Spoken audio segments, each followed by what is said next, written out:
नमस्कार बच्चों, आज हम करेंगे अभिक्रमित अनुदेशन विधि।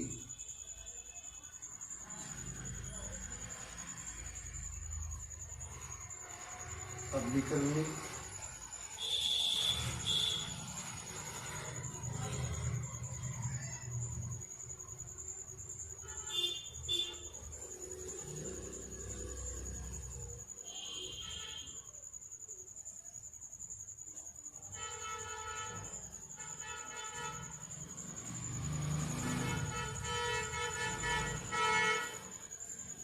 शिक्षण विधि, अभिक्रमित अनुदेशन विधि। शिक्षण विधियों में ये बहुत ही इम्पोर्टेंट विधि होती है। इसे क्या कहते हैं? इसे आधुनिक तकनीक की विधि भी कहते हैं। अभिक्रमित अनुदेशन विधि को क्या कहते हैं? आधुनिक तकनीक। आधुनिक तकनीकी का यूज करना शिक्षा में, पढ़ते समय आधुनिक तकनीकों का उपयोग करना, जैसे टीवी हो गया, इंटरनेट हो गया, कंप्यूटर हो गया, जो भी नई नई तकनीकें आ रही है आजकल, उनका उपयोग करना, आधुनिक तकनीकी का उपयोग करना क्या कहलाता है? अभिक्रमित अनुदेशन कहलाता है। यद्यपि इसका प्रयोग प्राचीन काल में सुकरात ने अपनी प्रश्नोत्तर प्रणाली में किया था। ऐसा नहीं है भी अभिक्रमित अनुदेशन विधि का प्रयोग अभी से, जब से तकनीक आई है तभी से स्टार्ट हुआ है, ऐसा बिल्कुल भी नहीं है। अभिक्रमित अनुदेशन विधि का प्रयोग पहले के समय में सुकरात द्वारा भी किया गया था।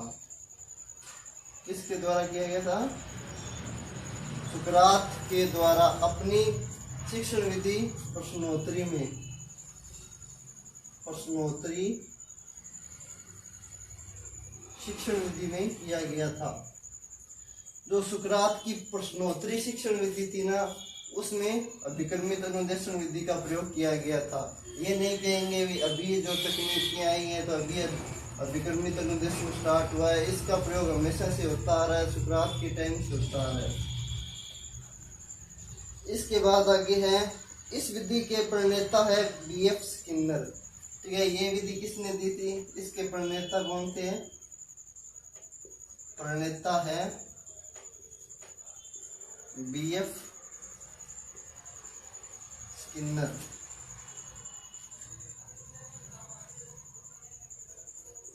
इसके प्रणेता है बीएफ स्किनर, जिन्होंने डॉक्टर प्रेसी की सहायता से शिक्षा जगत में यह विधि लाए थे। उन्होंने किसकी सहायता ली थी? उन्होंने सहायता ली थी जो बीएफ स्किनर और डॉक्टर प्रेसी, इन दोनों ने मिलकर, बीएफ स्किनर ने ही बनाई थी अभिक्रमित अनुदेशन विधि, पर उसके लिए उन्होंने सहायता किसकी ली थी? डॉक्टर प्रेसी की सहायता लेकर शिक्षा जगत में इस विधि को लॉन्च किया।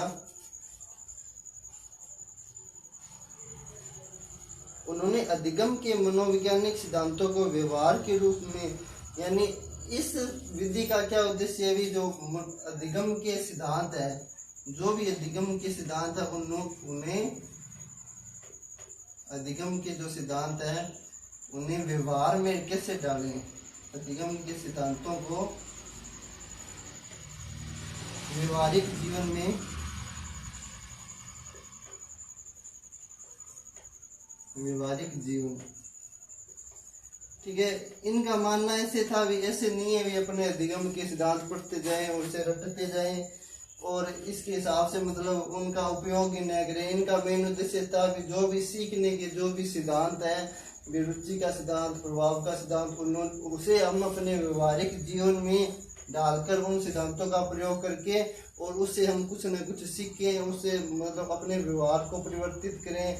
तो उनका ये, इसीलिए उन्होंने इस विधि का प्रयोग किया था, जिससे जो भी अधिगम के सिद्धांत है उनको हम अपने व्यवहार में डाल सकें, अपने जीवन में डाल सकें। तो अधिगम के सिद्धांतों को व्यवहारिक जीवन में डालने के लिए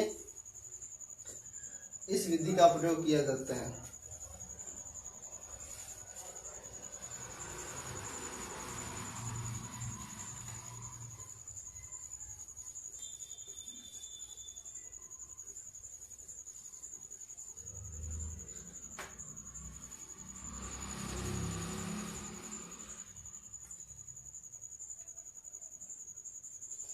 अब हम देखेंगे अभिकर्मित अनुदेशन का अर्थ क्या होता है। जो अभिकर्मित अनुदेशन होता है इसका अर्थ क्या होता है। अभिकर्मित अनुदेशन इसका अर्थ क्या होता है, किसे कहते हैं अभिकर्मित अनुदेशन। यह विधि ज्ञान की विषय वस्तु को छोटे छोटे पदों में विभाजित कर, ये क्या है, कोई भी मतलब कोई भी जो ज्ञान की जिससे हमें ज्ञान ग्रहण करना हो, कोई भी विषय वस्तु है या कोई भी ज्ञान की जो भी मतलब जिससे हमें ज्ञान प्राप्त हो, ठीक है, जिससे हमें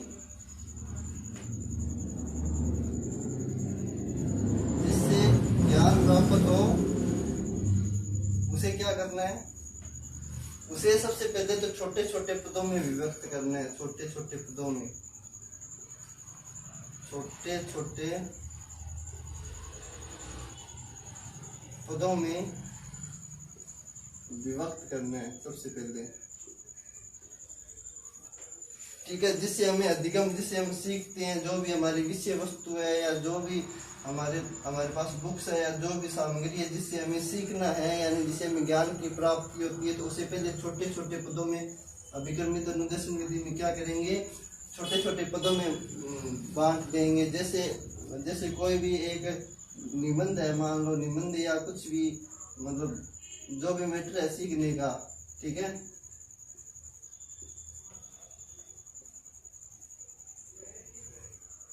तो इसे अभिकर्मित अनुदेशन विधि का प्रयोग करेंगे, तब इसे छोटे छोटे पदों में बांट लेंगे। जैसे मतलब जितना भी समझ में आए उतना उतना अलग अलग भागों में बांट देंगे इसको, पूरे को, पूरा जो भी विषय वस्तु है, जो भी मैटर है या जो भी निबंध है या जो भी मतलब जिससे हमें ज्ञान प्राप्त होना है, तो उसे पहले सबसे छोटे छोटे भागों में बांट लेंगे। उसके बाद क्रमबद्ध रूप से तार्किक ढंग से नियोजित करना होता है, ठीक है। इसके बाद ऐसे नहीं है भी ये जो बांटा हुआ है मैंने जो भी भाग, ये पहला भाग हो गया, ये दूसरा भाग हो गया, ये तीसरा भाग हो गया, चौथा, पांचवा, छठा, ऐसे नहीं है भी हम कहीं से भी स्टार्ट कर देंगे। जैसे सबसे पहले ये चौथा पढ़ लिया, ठीक है, और उसके बाद पांचवा पढ़ लिया, फिर दूसरा पढ़ लिया, इस प्रकार से नहीं पढ़ेंगे। सबसे पहले क्रम वाइज या क्रमबद्धता, क्रम के अनुसार पढ़ेंगे, क्रमबद्धता से पढ़ेंगे, ठीक है। तो क्रमबद्धता से सबसे पहले पहला पढ़ेंगे, फिर दूसरा, फिर तीसरा, फिर चौथा, पांचवा, छठा, तो इस प्रकार क्रमबद्धता से अपने चिंतन करते हुए पढ़ेंगे। क्रमबद्धता व चिंतन के साथ, ठीक है, ऐसे नहीं है ऐसे पढ़ लिया, सबसे क्रमबद्धता से पढ़ लिया, भी पहला पढ़ लिया, दूसरा पढ़ लिया, तीसरा चौथा पूरा पढ़ दिया, इसका कोई मतलब नहीं। कोई भी अगर हमें चीज सीखनी है तो उसके लिए हमें सोचना पड़ेगा। जब भी हम पहला भाग पढ़ेंगे तो उसके बारे में चिंतन करेंगे, उसे सोचेंगे भी इसमें और क्या किया जा सकता है और कैसे हम उसको प्रभावी ढंग से अपने जीवन में उतार सकते हैं, क्या कैसे सीख सकते हैं। तो क्रमबद्धता व चिंतन के साथ इस विधि में सीखा जाता है।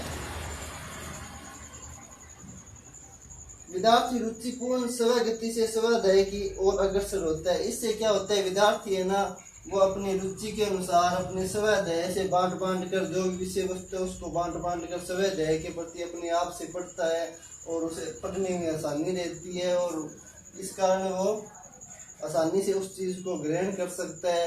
क्योंकि लगातार अगर पूरी विषय वस्तु है उसको लगातार एक हिसाब से पढ़ेगा, लगातार ही पढ़ेगा तो उसका कुछ असर नहीं होगा, बल्कि छोटे छोटे भागों में बांट कर पढ़ेगा। जैसे पहले एक लाइन पढ़ ली, फिर दूसरी पढ़ ली, फिर तीसरी पढ़ ली, तो वो ज़्यादा समझ आएगी, ज़्यादा मतलब ज़्यादा उसका असर होगा, प्रभाव ज़्यादा होगा। इसमें बालक को तुरंत परिणाम ज्ञात होने से प्रतिपुष्टि द्वारा पुनर्बलन मिलता है। अब जैसे जो भी विषय वस्तु है इसका उसने पहला भाग पढ़ा, ठीक है, जो भी विषय वस्तु है उसका उसने पहला भाग पढ़ा और वो उसे समझ आ गया, तो उसे बच्चे को साथ के साथ उसको अच्छा लगेगा भी मेरे को ये छोटा सा भाग है ये समझ में आ गया, और उसे और प्रेरणा मिलेगी और पुनर्बलन मिलेगा और वो आगे और पढ़ने के लिए अग्रसर होगा। ठीक है।